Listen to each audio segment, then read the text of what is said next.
waxaa magaalada johannesburg dalka koonfur afrika ka dhacay kulan ciyaareed aad u xiiso badnaa oo lagu maamuusay munaasabadda ciidda ay soo qabanqaabiyeen guddiga sportiska magaalada johannesburg kuwaasoo ay dhex marayeen labada kooxood ee ku kala ciyaaraya magacyada royaltv 24 iyo johannesburg star kulankan oo ahaa mid ay ka soo qayb galeen dad aad u fara badnaa oo xiiseynaya sidii ay u daawan lahaayeen ciyaarta socotay garsoorihii ciyaarta dhexdhexaadinaya oo u dhashay South Africa ayaa markii ka dhawaajiyay seerigii waxaa bilaabatay ciyaarta markii ay daqiiqada maraysay 25 ayaa waxaa gool laga dhaliyay naadigii ku ciyaaraya magaca Royal TV gooshi ayaa lagu kala maray waqtiga nasashada markii la isku soo noqday oo waqtiga marayay 65 ayaa gool aad u qurux badan u dhaliyay naadiga Royal TV ayub waxa markii soo gabagooday xilli loogu talagalay ciyaarta garsoorihii ayaa ku daray 5 daqiiqo 3 daqiiqo kadib waxa u saxiixay isla ayub waxa soo idlaatay ciyaartii waxa markii dambe koobkii la dhex dhigay labada naadi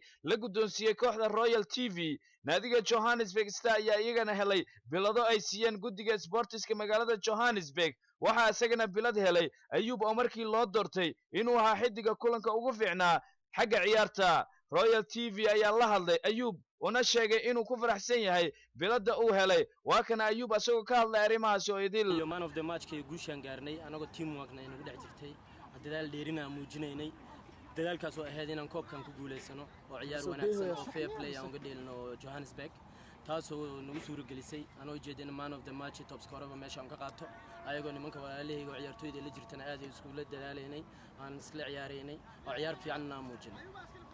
macalinka watay naadiga Royal TV 24 iyo kabtanka watay naadiga waa kuwan inay ku faraxsan yihiin Royal TV sida iskugu mashquulisay sidii u kobcin lahayd xagga sportiga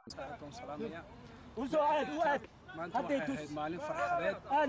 maalin dhammaan dadka maaragtay adduunka muslimiinta ay wada farxad ku wada jiraan farxadaasaan maaragtay aan dhiganay koob oo tartana tartankaasna maaragtay aan ugu talagalnay inaan farxadda aan ku sii weyneyno dad badan oo maaragtay maanta dukaamadooda soo xidhay ama shaqadii ka soo tegayna way daawasho noogu yimaadeen si fiican baa loo wadaagay labada tiim waxa aad baan ugu faraxsanahay koobkiina maanta inaan ku guuleysto aniga oo kabtanka maaragtay naadiga aan wata ah Royal TV kaalinta hagarlahaneed ay bulshadeeda markasta wasiinayso gaar ahaan dhinaca sportiska kaalinta ay ka qaadanayso hadayna guddiga celinayna taariikhda ayaana ku sii doonto bacda Royal TV gacanta hagarlahaneed ay nala garab taagan tahay hadiyada